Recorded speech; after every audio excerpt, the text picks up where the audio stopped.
নদীপথের এই রুটটি রাজশাহী সেই রিজিয়নের নৌ পুলিশের তত্ত্বাবধানে লক্ষ্মীকুণ্ডা নৌফাঁড়ির পুলিশ কার্যক্রমে পরিচালিত হচ্ছে, যার অবস্থান ঈশ্বরদী এবং পাবনা।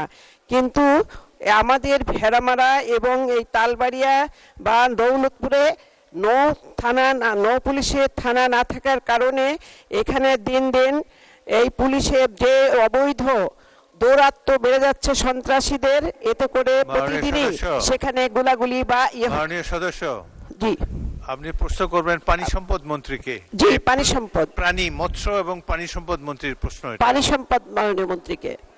উনি নৌ পুলিশের কি করবেন? উনি তো নৌঘাটি স্থাপন করতে পারবেন না। প্রাণী সম্পদ মন্ত্রণালয়, মাননীয় প্রাণী সম্পদ। আপনি চাচ্ছেন কি একটি থানা চাচ্ছেন ওখানে? নৌ পুলিশের থানা? আমি নৌ পুলিশের থানা একটি আবেদন করছি। মাননীয় প্রাণী সম্পদ মন্ত্রী, আপনার আন্ডারে আছে নাকি থানা পুলিশ কিছু? উত্তর দিন।